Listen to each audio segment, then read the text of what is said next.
বিসমিল্লাহির রহমানির রহিম। Dear student, সবাইকে শুভেচ্ছা জানিয়ে শুরু করছি অর্থনীতি প্রথম পত্র একাদশ দ্বাদশ শ্রেণীর দ্বিতীয় অধ্যায়ের 23তম লেকচারে। গত লেকচারে আমরা স্থিতিস্থাপকতা নিয়ে আলোচনা করেছিলাম। আজকে আমরা স্থিতিস্থাপকতার বাকি অংশটুকু নিয়ে আলোচনা করবো। তো এখানে আমি প্রথমত স্থিতিস্থাপকতা কি, গত লেকচারে আমরা স্থিতিস্থাপকতা এর সূত্র কিভাবে আসে, বিভিন্ন বিষয় নিয়ে আমরা আলোচনা করেছি। তো আজকে আমরা এখানে একটা ম্যাথ লিখে লিখে রাখছি, যাতে এই এই ম্যাথ থেকে বা এই ডাক থেকে আমরা স্থিতিস্থাপকতার মান বের করব। আমি দেখি, কোন দ্রব্যের দাম একক প্রতি 10 টাকা এবং চাহিদার পরিমাণ 100 একক। অর্থাৎ কোন একটা দ্রব্যে মনে করো এই কলমই ধরলাম, যে এই একক প্রতি, অর্থাৎ প্রতিটা কলমের দাম হচ্ছে 10 টাকা। তো 10 টাকা যখন একটি কলমের দাম, তখন ওই কলমের চাহিদাটা হচ্ছে 100 একক। চাহিদার পরিমাণ 100 একক। দাম কমে 9 টাকা হলে, কোনো কারণে মনে করো দামটা কমে গেল, এখন এই কলমের দাম 10 টাকা থেকে কমে 9 টাকায় হয়ে গেল। এখন দাম কমে 9 টাকা হলে চাহিদা বৃদ্ধি পেয়ে হয় 110 একক। অর্থাৎ 10 টাকা দাম যখন ছিল তখন চাহিদা ছিল 100 একক, যখন 1 টাকা কমে 9 টাকা হলো তখন চাহিদার পরিমাণ হয়েছে 110 একক। আমরা জানি ল অফ ডিমান্ড অনুযায়ী দাম কমলে চাহিদা বাড়ে, তাহলে এই ক্ষেত্রে এই জিনিসটার ব্যতিক্রম ঘটে নাই, দাম কমে একক। স্থিতিস্থাপকতার মান বের করে, মানে এখান থেকে স্থিতিস্থাপকতার মান বের করব। তো আমরা এখানে লিখে রাখছি সূত্রটা, চাহিদার স্থিতিস্থাপকতার সূত্র কি, elasticity of price equal D Q by DP into P by Q, এই সূত্রটা আসছিল। এখন এই যে এখন ডি কিউ বা ডেল কি, এখন আমাদের এই অংশে আমি এখানে বের করি। এখানে এখানে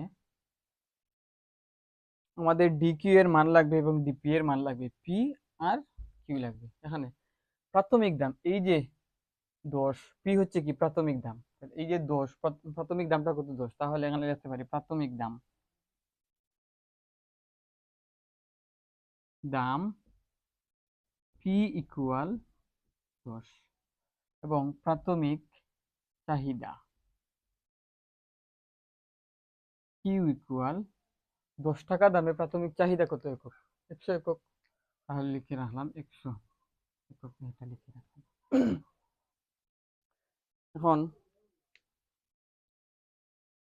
প্রাথমিক দাম লিখলাম, প্রাথমিক চাহিদা লিখলাম, এবং দাম কি হয়েছে, প্রাথমিক দাম থেকে কমে কি হয়েছে, 10 টাকা থেকে কমে 9 টাকা হয়েছে। তাহলে এটা কি, দামের পরিবর্তন হয়েছে, পরিবর্তিত দাম। তো পরিবর্তিত দাম যে 10 টাকা থেকে 9 টাকা, কয় টাকা পরিবর্তন হয়েছে, 1 টাকা পরিবর্তন হয়েছে। তাহলে এখানে লিখি যে দামের পরিবর্তন, আমি এইভাবে লিখি যে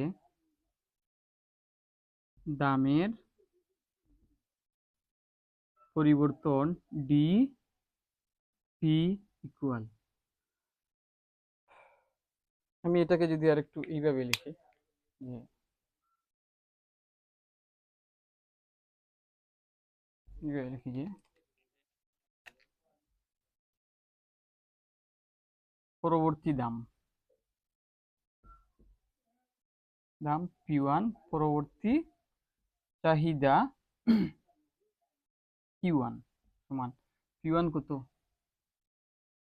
9, আর পরবর্তী চাহিদা Q1 সেটি হচ্ছে কত 110। প্রাথমিক দাম 10 টাকা, পরবর্তী দাম কত 9 টাকা, তাহলে পরবর্তী দামটাকে আমি P1 দিলাম। প্রাথমিক চাহিদা ছিল 100 একক, প্রাথমিক চাহিদা 100 একক কিউ, এবং পরবর্তী চাহিদা Q1 দিলাম 110 একক। এখন দামের পরিবর্তন,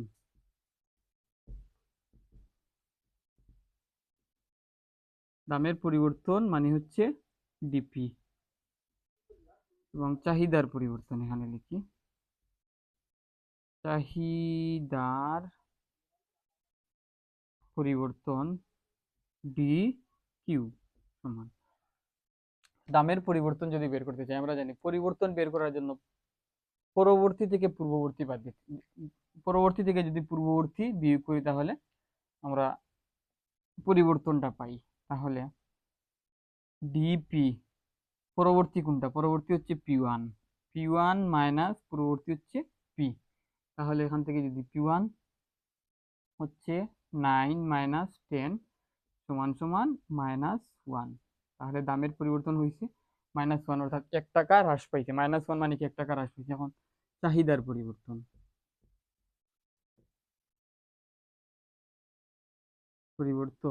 ডি কিউ, এইটা সমান হচ্ছে পরবর্তী চাহিদা থেকে পূর্ববর্তী চাহিদা, তাহলে পরবর্তী চাহিদা হচ্ছে Q1, পূর্ববর্তী চাহিদা হচ্ছে কিউ, তাহলে Q1 সমান হচ্ছে 110 মাইনাস পূর্ববর্তী হচ্ছে 100 সমান সমান কত, 10 একক। তাহলে এই পরিমাণ অংশটুকু আমরা দেখি দেখা যায় কিনা বের করে নিলাম, যদিও এত কিছু লাগে না, তারপর আমি বোঝানোর সুবিধার্থে এই অংশটুকু ভালো করে লিখে দিলাম। এখন আমার দরকার ডিকিউ, ডিকিউ হচ্ছে 10 এবং ডিপি এটা হচ্ছে -1, পি হচ্ছে প্রাথমিক দাম 10, কিউ হচ্ছে প্রাথমিক চাহিদা 100। এই মানগুলো আমার দরকার। তাহলে কোন কোন মান দরকার আমি এখানে আইডেন্টিফাই করি। এই মানটা আমার দরকার, এই মানটা হচ্ছে এই মান, এবং এই মানটা দরকার, এই মানটা হচ্ছে আমার এই মান, এবং আমার দরকার এই মানটা দরকার, এইটা, এইটা দরকার হচ্ছে এইটা, এইগুলো আমার দরকার। তাহলে ডিকিউ, এখানে যদি আমি লাল কালি দিয়ে লিখি ডিকিউ, ডিকিউ এইটাই হচ্ছে ডিকিউ, তার মানে হচ্ছে 10, তাহলে ডিকিউ এর পরিবর্তে আমি লিখতে পারি এখানে 10।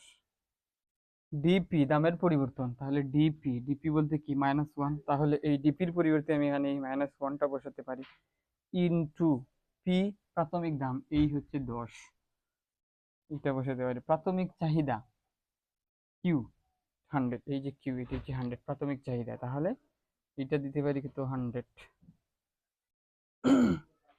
সমান এই 10 10 হয় কত 100, 10 10 উপরে উপরে গুণ করলে কত হয় 100, আর নিচে হয় 1 আর 100 গুণ দিলে কত হয় -100, তাহলে 100 100 কাটা, আর মানে হচ্ছে 1, আর প্লাসে মাইনাসে মাইনাস মাইনাস 1। এখন তাহলে স্থিতিস্থাপকতার মান হচ্ছে কত -1, বা স্থিতিস্থাপকতার মান কত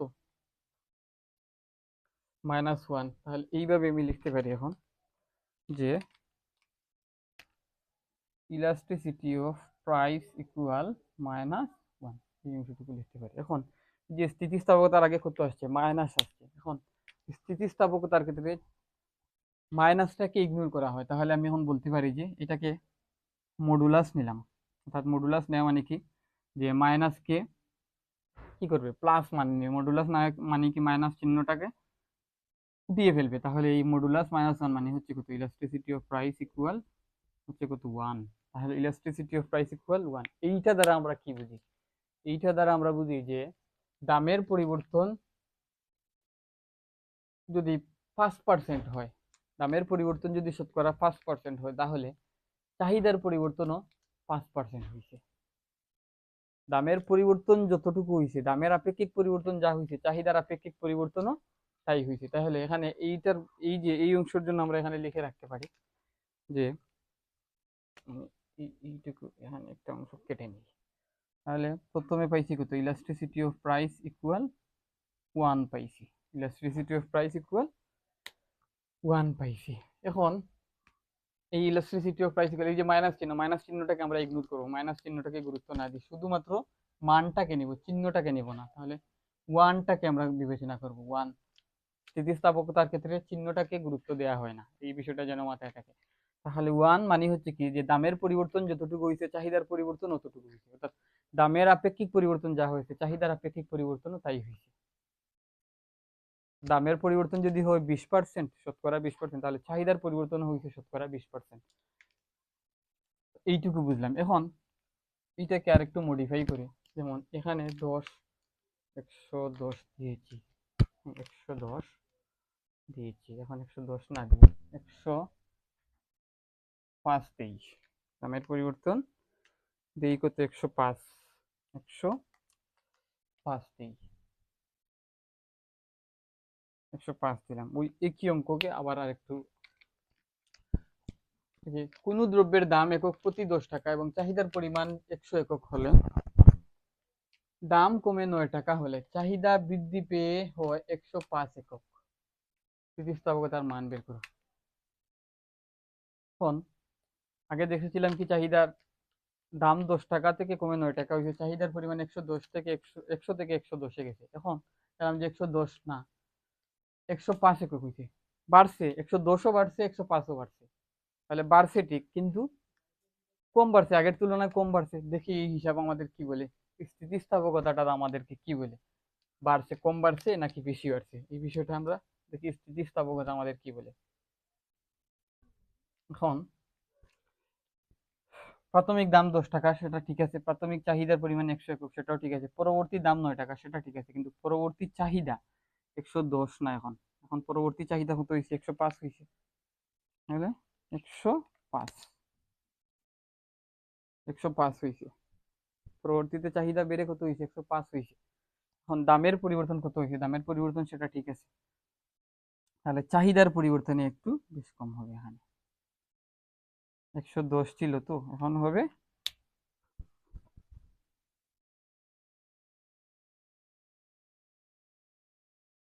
এখানে লিখবো কত? 105, 105 দেখা যায় কি না?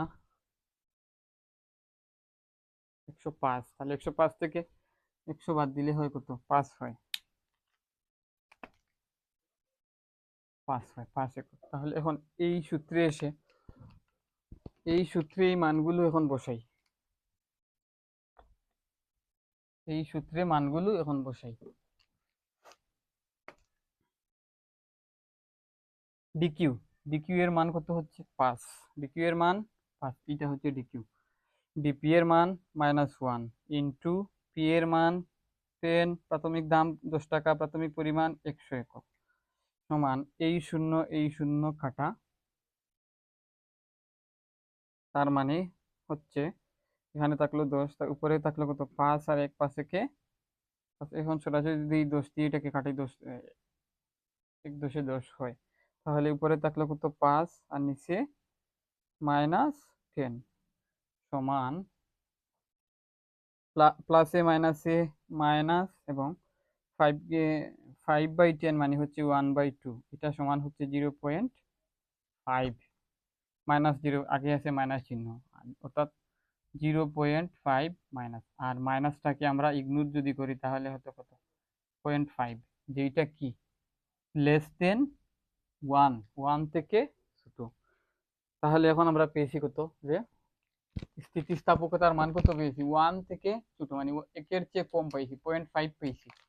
স্থিতিস্থাপকতার মান 0.5 পেয়েছি। এইটা দ্বারা কি বোঝায়? এইটা দ্বারা বোঝায় যে দামের পরিবর্তন, শতকরা যেই পরিবর্তন হয়েছে, চাহিদার শতকরা পরিবর্তন তার চাইতে কম হয়েছে।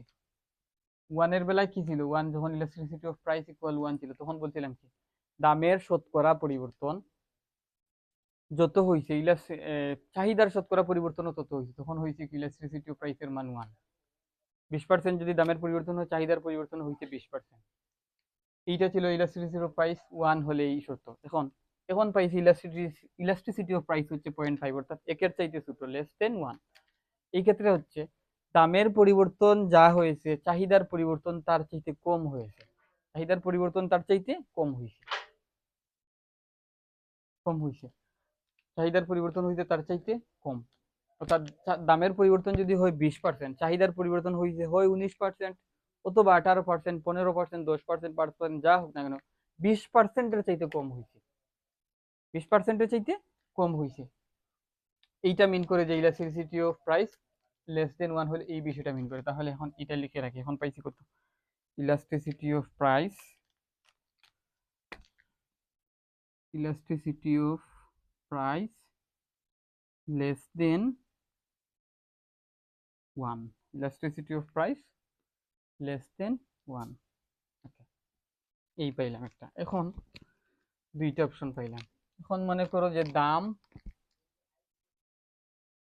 10 টাকা ঠিকই আছে, চাহিদার পরিমাণ 100 একক, সেটাও ঠিক আছে। দাম কমে 9 টাকা হলে এবং চাহিদা বৃদ্ধি পেয়ে, চাহিদার পরিবর্তন কি? কোনো পরিবর্তনই হয় নাই চাহিদার। মনে করো চাহিদার দাম কমছে ঠিকই, কিন্তু চাহিদার কোনো পরিবর্তন হয় নাই, চাহিদার কোনো পরিবর্তন হয় নাই, চাহিদার কোনো পরিবর্তনই হয় নাই। তাহলে 110 টাকা দামে চাহিদা ছিল 100 একক, দাম কমে যখন 9 টাকা হয়েছে, তখনও চাহিদা কমে না, তখনও চাহিদা 100 একক, অর্থাৎ চাহিদার কোনো পরিবর্তন হয় নাই। তাহলে পরিবর্তনটা কোথায় আসবে? এখানে দেখি, প্রাথমিক দাম 10 টাকা ঠিক আছে, চাহিদা 100 একক ঠিক আছে, পরবর্তী দাম 9 টাকা, চাহিদার পরিমাণ, এইখানে একটু কারেকশন হবে, চাহিদার পরিমাণ 100 একক ঠিকই আছে, চাহিদার পরিমাণের কি কোনো পরিবর্তন হয় নাই, তাহলে দামের পরিবর্তন হয়েছে কত, -1। চাহিদার পরিবর্তন কত হয়েছে দেখি, চাহিদার পরিবর্তন 100 - 100, অর্থাৎ হচ্ছে 0। চাহিদার কোনো পরিবর্তন কি হয় নাই, চাহিদার কোনো পরিবর্তন হয় নাই। এখন এই অংশটুকু আমরা সূত্রে এনে বসাই।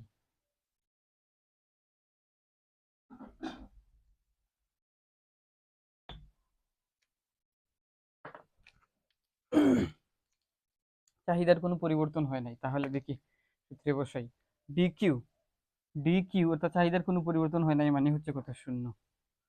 ডিপি, দামের পরিবর্তন হয়েছে কত, -1, ইন্টু প্রাথমিক দাম হচ্ছে 10 টাকা, প্রাথমিক চাহিদার পরিমাণ হচ্ছে 110, তার একটাকে কাটাকাটি করলে হয় 10, তার মানে কত হচ্ছে 0/-1 মানে হচ্ছে 0 ইন্টু 1/10।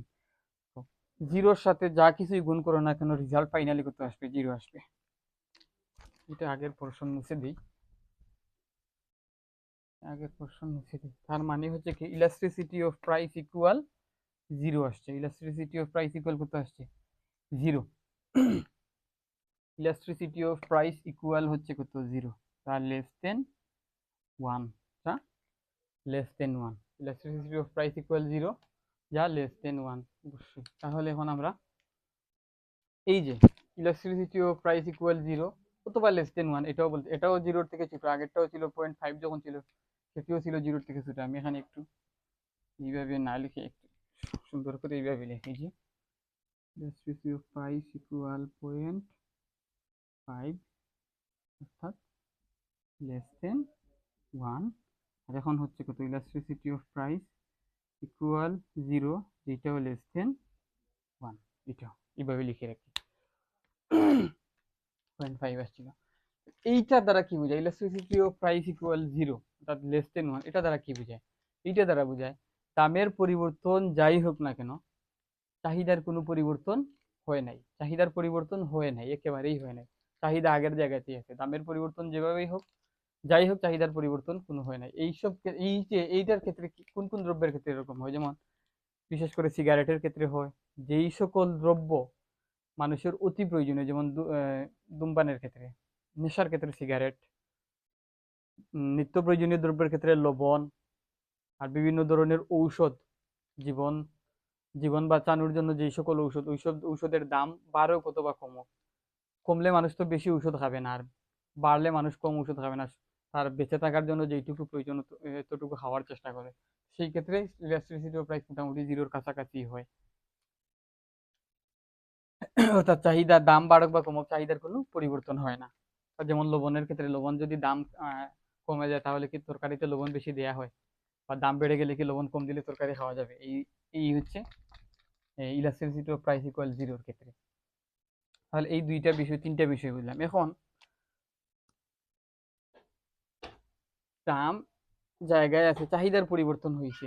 এখন মনে করো চাহিদার পরিবর্তন হয়েছে 100 না হয়ে 115-তে গেছে, 100 না হয়ে গেছে কত, 115 একক হয়েছে, 115 একক হয়েছে। কিন্তু একটা একটা দিয়েই আমি সারা 5টা বিষয় বোঝাতে পারছি।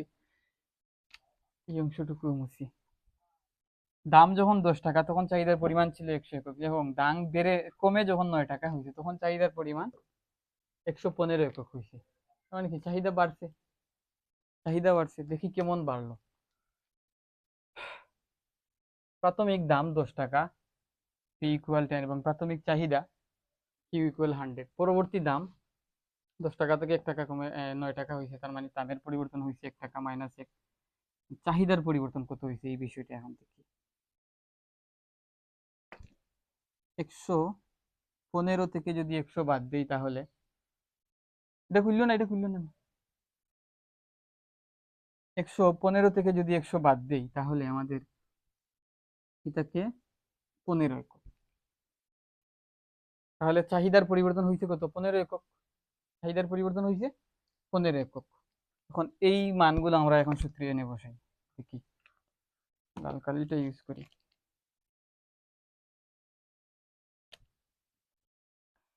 এই মানগুলো এখন সূত্রে এনে বসাই। ডিকিউ হচ্ছে 15, যে ডিকিউ হচ্ছে 15, ডিপি হচ্ছে -1 ইন্টু প্রাথমিক দাম 10 টাকা, প্রাথমিক পরিমাণ হচ্ছে 100 টাকা, 10 দিয়ে কাটাকাটি করলে হয় 10, 100 কে কাটাকাটি করলে হয় 10, তাহলে 15 বাই -1 আর 10 গুণ করলে কত? -10। এটাকে যদি আমরা 10কে যদি 15 দিয়ে ভাগ করি,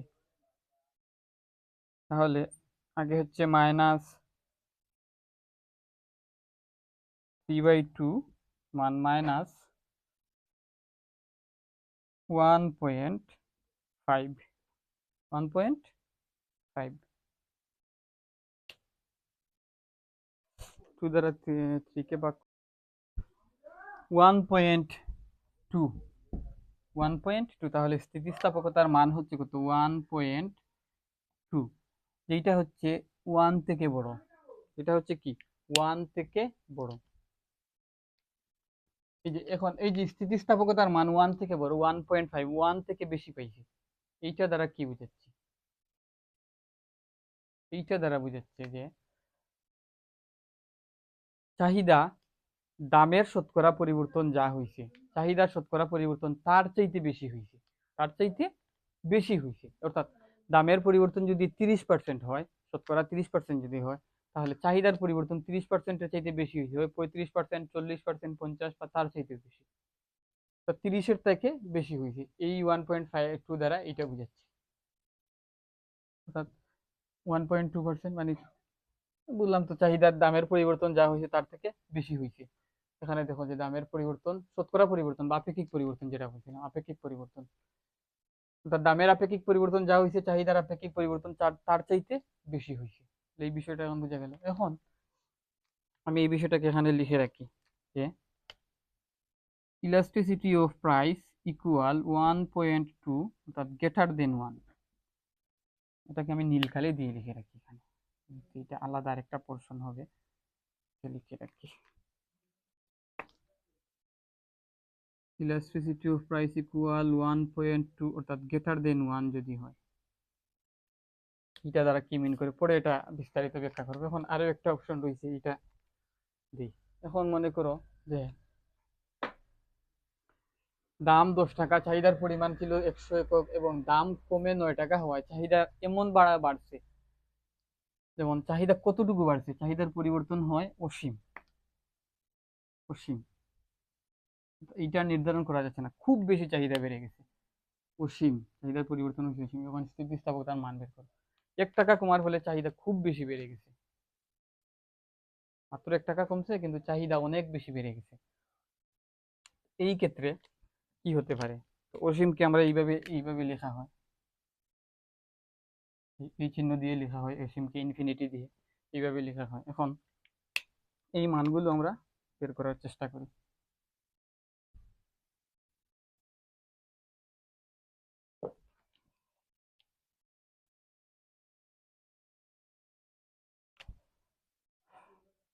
এই সবগুলা ঠিক আছে, এখানে কিন্তু হবে, এখানে শুধুমাত্র হবে অসীম। এবং অসীম থেকে যদি কি 100-কে বাদ দিই, কোনো একটা মান হচ্ছে অসীম, কত নির্দিষ্ট করে জানা নাই, কিন্তু এর থেকে যদি 100 বাদ দিই, অসীম থেকে কিছু একটা যদি বাদ দিই, তাহলে এই মানটাও অসীম থাকে, তাহলে পরিবর্তন অসীম, এই মানটাও কি অসীম। তাহলে ডিকিউ চাহিদার পরিবর্তন কত হয়েছে? ডিকিউ চাহিদার পরিবর্তন হয়েছে কত? অসীম। দামের পরিবর্তন হয়েছে -1, প্রাথমিক দাম 10, চাহিদা প্রাথমিক চাহিদা 100। এখন অসীমকে কোনো কিছু দিয়ে ভাগ করলে কোনো একটি মান হচ্ছে অসীম, যার মান কোনো জানা নাই, অনেক বেশি, খুব বেশি বা অসীম। অসীমকে যদি কোনো কিছু দিয়ে ভাগ করি সেটা হয় অসীম, এবং সেটাকে যদি কোনো কিছু দিয়ে গুণ করি এটা তো হয় 10, তাহলে গুণ করলে সেটিও হয় কি অসীম। অসীমকে কোনো কিছু দিয়ে গুণ করলে, ভাগ করলে, বিয়োগ করলে, যোগ করলে অসীম অসীমই থাকে, তাহলে অসীম। তাহলে এইটা কি বলতে পারি? কি অসীম, এটা হচ্ছে কি অসীম। ইলাস্টিসিটি অফ প্রাইস ইকুয়াল অসীম। অসীম সেটা কি? সেটাও অবশ্যই 1 থেকে বড়, সেটাও 1 থেকে বড়। এইটা দ্বারা কি বোঝাচ্ছে? দামের পরিবর্তন সূক্ষ্ম যদি হয়, বা যত দামের পরিবর্তন যদি কিছু হয়, কম হোক আর একটু বেশি হোক, কিন্তু চাহিদার পরিবর্তন হবে অসীম, সূক্ষ্ম হলেও অসীম, বেশি হলেও অসীম হবে। তাহলে এখানে লিখি elasticity of price, elasticity of price equal infinity, যেটা অবশ্যই 1 থেকে বড়, যেটা অবশ্যই 1 থেকে বড়। অবশ্যই 1 থেকে বড়। তাহলে চাহিদার এই যে দাম ও স্থিতিস্থাপকতা, চাহিদার দাম স্থিতিস্থাপকতা কয়টা পেলাম?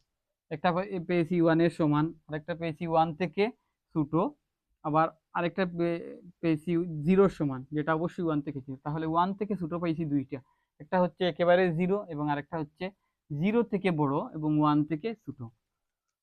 এবং এরপরে আরো দুইটা পাইছি, একটা হচ্ছে 1 থেকে বড় 1.5, 1 থেকে বড়, আরেকটা পাইছি ইনফিনিটি, অবশ্যই সেটিও 1 থেকে বড়।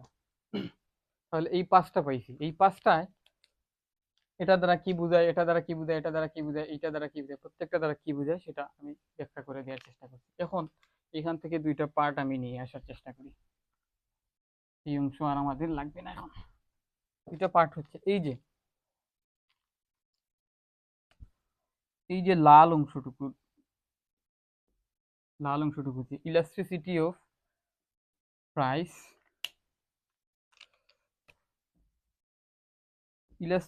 অফ প্রাইস, ইকুয়াল 0.5 অর্থাৎ লেস দেন 1, এবং ইলাস্ট্রিসিটি অফ প্রাইস ইকুয়াল 0, যেটাও অবশ্যই সেটিও লেস দেন 1। যদি ইলাস্ট্রিসিটি অফ প্রাইস একের চাইতে ছোট হয়, ইলাস্ট্রিসিটি অফ প্রাইস বা স্থিতিস্থাপকতার মান একের চেয়ে ছোট হয়, তার ফাইনালি আমি বলতে চাইছি যে লেস দেন 1, একের চেয়ে যদি ছোট হয় তাহলে ওই স্থিতিস্থাপকতাকে বলা হয় অস্থিতিস্থাপকতা। এটাকে বলা হয় অস্থিতিস্থাপক চাহিদা। এই চাহিদাটাকে বলা হয় অস্থিতিস্থাপক চাহিদা। ওই যে দামের আপেক্ষিক পরিবর্তনের ফলে চাহিদার আপেক্ষিক পরিবর্তন যদি একের চাইতে ছোট হয়, একের চাইতে কম হয়, তাহলে ওই চাহিদাকে বলা হয় অস্থিতিস্থাপক চাহিদা। তাহলে অস্থিতিস্থাপক চাহিদার কনসেপ্ট হচ্ছে কয়টি? দুইটি। অস্থিতিস্থাপক চাহিদা হওয়ার শর্ত কি? যে স্থিতিস্থাপকতার মান একের চাইতে কম হতে হবে। যদি শূন্য হয় তবেও অস্থিতিস্থাপক চাহিদা, শূন্যের চাইতে বড় যদি হয় কিন্তু একের চাইতে ছোট হতে হবে, একের সমান হলে আবার হবে না, একের চাইতে ছোট অথবা শূন্যের চাইতে বড়। তাহলে এই জিনিসটা এভাবে লিখতে পারি যে স্থিতিস্থাপকতা শূন্যের চেয়ে বড়, তাহলে এইভাবে লেখা যায়, শূন্য থেকে বড় এবং 1 থেকে যদি ছোট হয় স্থিতিস্থাপকতার মান, তাহলে এইটাকে বলা হবে অস্থিতিস্থাপক চাহিদা।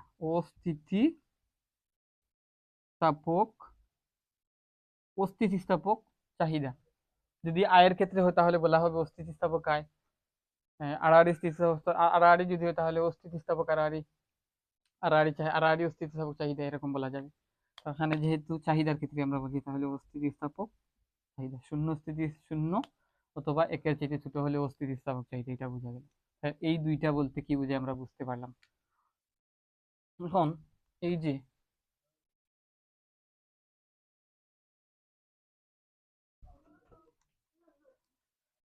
এখন মনে করো এই যে 1.2 এটা একের চাইতে বড়, অথবা ইনফিনিটি যেটাও একের চাইতে বড়, যদি এমন শর্ত হয় একের চাইতে বড় হয় একের চাইতে বড় অথবা অসীম ইনফিনিটি, তাহলে এটা দ্বারা বোঝায় কি যে চাহিদা দামের আপেক্ষিক পরিবর্তন যা হয়েছে তার থেকে বেশি হয়েছে, অথবা দামের আপেক্ষিক পরিবর্তনের ফলে চাহিদা হয়েছে অসীম। তাহলে এই ক্ষেত্রে এই দুইটার ক্ষেত্রে বলা যাবে কি, এইটা উল্টে যাবে। কিভাবে উল্টে যাবে দেখি,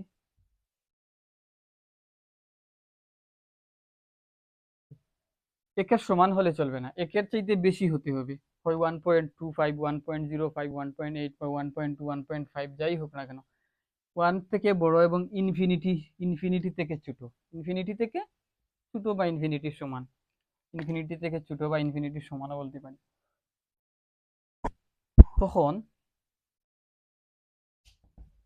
তখন সেটাকে বলা হবে স্থিতিস্থাপক চাহিদা। কি? স্থিতিস্থাপক চাহিদা। তাহলে স্থিতিস্থাপক চাহিদার শর্ত হচ্ছে কি, 1 থেকে বড় হতে হবে, এবং ইনফিনিটি থেকে বড় অথবা ইনফিনিটি থেকে তো বড় হওয়ার ইনফিনিটির সমান, ইনফিনিটি থেকে বড় অথবা সমান, এইটা দিলেই চলবে, এখানে সমান চিহ্ন না দিলেও চলবে, ইনফিনিটির সমান মানে ইনফিনিটির বড়, একই কথা। তাহলে এইটা বলতে পারি, বা আমি যদি এটাকে এইভাবেও লিখি ইনফিনিটির সমান, সেটা হবে, তারপর এইটা দিই infinity greater than less than infinity, ইনফিনিটির ছোট, ইনফিনিটির ছোট অথবা সমান দিলে বিষয়টা ভালো হয়। ইনফিনিটির ছোট অথবা ইনফিনিটির সমান, এই শর্ত যদি হয় তাহলে এই চাহিদাটাকে বলা হবে স্থিতিস্থাপক চাহিদা। তাহলে স্থিতিস্থাপক চাহিদার কনসেপ্ট হচ্ছে দুইটা।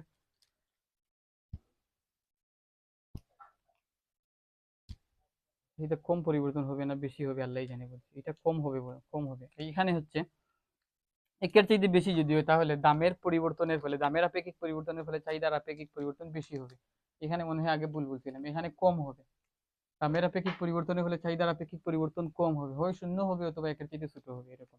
আর এইখানে হবে বেশি, বেশি হবে। তো দামের আপেক্ষিক পরিবর্তন 10% হয়, তার চাইতে তাহলে চাহিদার পরিবর্তন এর চাইতে বেশি হবে অথবা অসীমও হতে পারে। এই ক্ষেত্রে হবে এটি অস্থিতিস্থাপক চাহিদা। তাহলে এটাকে এইভাবে লেখা যায়, এক থেকে বড়, ইনফিনিটি থেকে ছোট বা সমান বা ইনফিনিটির সমান। তাহলে এইটা হচ্ছে কি স্থিতিস্থাপক চাহিদা। তাহলে স্থিতিস্থাপক চাহিদার কনসেপ্ট হচ্ছে দুইটা। সেটা হচ্ছে কি যে স্থিতিস্থাপক চাহিদা যেটা একের চাইতে বড়, কিন্তু বড় হতে হতে যদি সেটা অসীম হয়ে যায় তাহলে সেটা হচ্ছে অসীম স্থিতিস্থাপক চাহিদা। একের চেয়ে বড় স্থিতিস্থাপক চাহিদা এবং অসীম স্থিতিস্থাপক চাহিদা, এটা হবে অসীম স্থিতিস্থাপক চাহিদা। তাহলে আর এই যে একের সমান হলে কি একের সমান স্থিতিস্থাপক, একের সমান স্থিতিস্থাপক। তাহলে স্থিতিস্থাপকের যে পাঁচটা কনসেপ্ট মোটামুটি ব্যাখ্যা করে দেওয়ার চেষ্টা করলাম। তো স্থিতিস্থাপক ও তার কনসেপ্ট, পাঁচটা কনসেপ্ট দেওয়ার চেষ্টা করলাম। এখন এখন এগুলাকে গ্রাফে আঁকার চেষ্টা করি, 2-3 মিনিট লাগবে এখন গ্রাফে এঁকে দেওয়ার একটু চেষ্টা করি যে গ্রাফটা কিরকম হবে।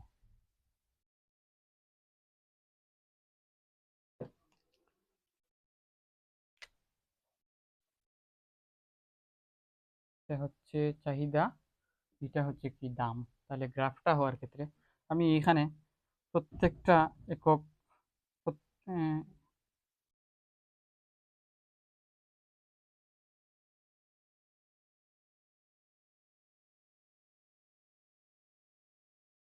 মানে এক গড় সমান এক, এবং এইখানেও প্রতি এক গড় সমান এক একক ধরে গ্রাফটা আঁকতে চাই।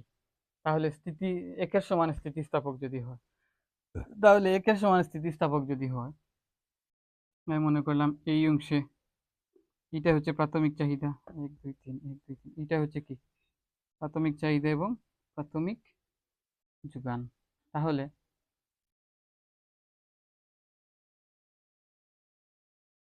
পরবর্তী চাহিদা কিভাবে না দিই, কিভাবে একটি যোগান রেখা যদি থাকে তাহলে এই তাহলে এই যে রেখাটা আছে, এই রেখাটা, তো এইটা হচ্ছে মনে করলাম প্রাথমিক, প্রাথমিক চাহিদা, প্রাথমিক দাম, এটা হচ্ছে পরবর্তী দাম, পরবর্তী চাহিদা। তাহলে দামের পরিবর্তন যতটুকু হয়েছে চাহিদার পরিবর্তনও ততটুকু হয়েছে। এইভাবে পাঁচটা গ্রাফই চাইলে আঁকা যায়। আমি এইভাবে একটা দেখাইলাম, আর একটা হবে এরকম। এটা হচ্ছে একের সমান যদি হয়, তাহলে একের যদি কম হয় তাহলে এটা হবে এরকম, একের কম যদি হয় তাহলে এইটা যদি হয়, তাহলে দামের পরিবর্তন যা হয়েছে চাহিদার পরিবর্তন,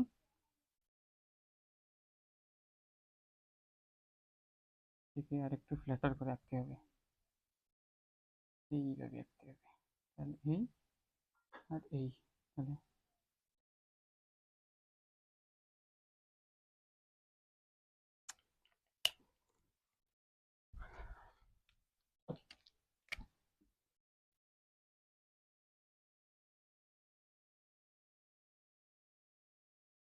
দামের পরিবর্তন বেশি এবং চাহিদার পরিবর্তন কম, এটা দিয়ে দেখা যায়।